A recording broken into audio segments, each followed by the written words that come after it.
Like an artist painting on a canvas, local ice carver Andrew Blaney is using power tools and precision to make some last-minute adjustments on one of the commissioned ice sculptures at this year's High on Ice Winter Festival.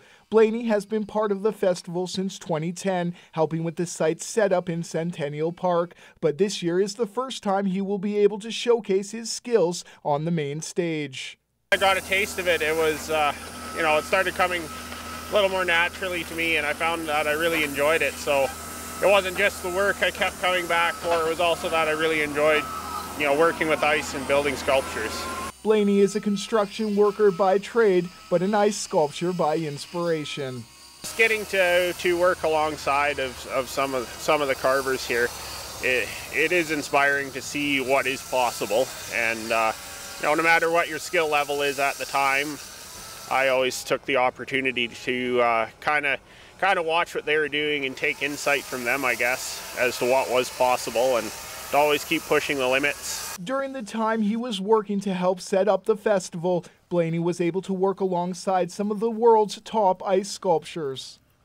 Their creative intuition and, I guess, creative capacity just for thinking of different ideas and coming up with design seems to be almost endless. Blaney says many of the international artists took him under their wing and showed him a couple tricks of the trade. But even with all his mentorship, Blaney says it can be a slippery learning curve when working with ice, as he recalls one of his first ice sculptures he made in 2012. There's a lot of seams and fusing and whatnot, and I remember it being quite cold, and at the very end, this is memorable because it failed at the very end, but about 10 seconds before judging, I had the blowtorch out, just going over it one last time just to nicely smooth everything out.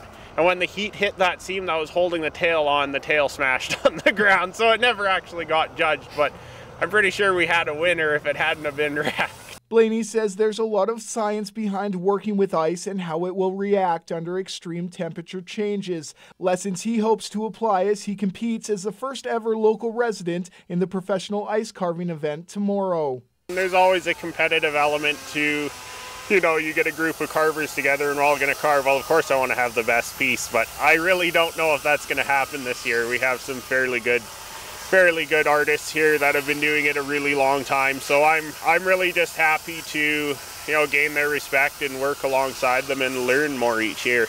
Cold weather and sunny skies makes for crystal clear ice and can bring a sculpture to life. You have just a smooth block of ice, then you'll see right through it. You may not necessarily see the piece you're trying to create, so through utilizing different textures and different ways that it catches the light, you can really bring your piece to life.